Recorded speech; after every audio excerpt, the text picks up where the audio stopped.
बाखबर जराये के हवाले से खबर आ रही है कि बीजेपी 2019 के आम इंतखाबात में कौम परस्ती और पाकिस्तान के खिलाफ फजाई हमले को अहम इशू बनाने जा रही है। बीजेपी ने चुनाव हिकमत अमली में ये तब्दीली पुलवामा हमले और पाकिस्तान के खिलाफ एयर स्ट्राइक के बाद की है। बताया जाता है कि नगमा निगार परसुन जोशी बीजेपी के लिए फजाई हमले, कौम परस्ती और कौमी सलामती पर नए नगमे तहरीर कर रहे हैं।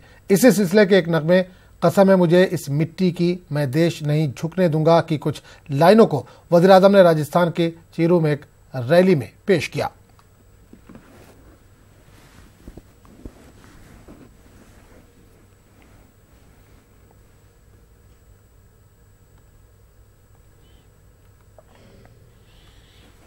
तो नाज़रीन, आपको एक बार फिर बता दें कि बाखबर ज़राए से ये खबर आ रही है कि बीजेपी 2019 के आम इंतखाबात में कौम परस्ती और पाकिस्तान के खिलाफ फजाई हमले को अहम इशू बनाने जा रही है। बीजेपी ने चुनाव हिकमत अमली में ये तब्दीली पुलवामा हमले और पाकिस्तान के खिलाफ एयर स्ट्राइक के बाद की है। अनूप गुप्ता हमारे साथ मौजूद हैं दिल्ली से।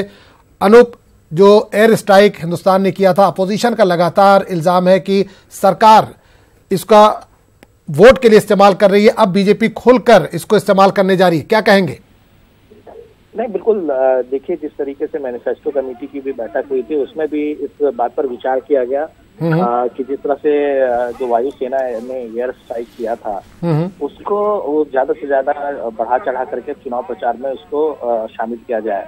और अभी की जो खबर है कि जिस तरीके से पिछली बार कई तरह के स्लोगन बनाए गए थे चुनाव को देखते हुए, इस बार भी स्लोगन बनाया जाएगा जिसमें मोदी है तो मुमकिन है, और खासकर प्रसून जोशी को एक गाना भी लिखने दिया गया है जिसका जो थीम राष्ट्रवाद होगा। तो कुल मिलाकर के राजनीति अपने तरीके से चल रही है, लेकिन दूसरी तरफ बीजेपी इस मसले को भुनाने की पूरी तरह से कोशिश करेगी। बिल्कुल अनूप, यहाँ पे एक चीज जानना चाहेंगे कि जब अपोजिशन ये इल्जाम लगा रही है कि बीजेपी इसको भुनाने की कोशिश कर रही है, तो बीजेपी वाले इसका रिएक्शन दे रहे हैं कि इसका इस्तेमाल वोट के लिए नहीं किया जा रहा। लेकिन अब सीधे तौर पर चुनाव में, जो आम चुनाव होने वाला है, इसी मुद्दे को लेकर बीजेपी मैदान में जा रही है, तो क्या माना जाए कि अपोजिशन का इल्जाम सही था?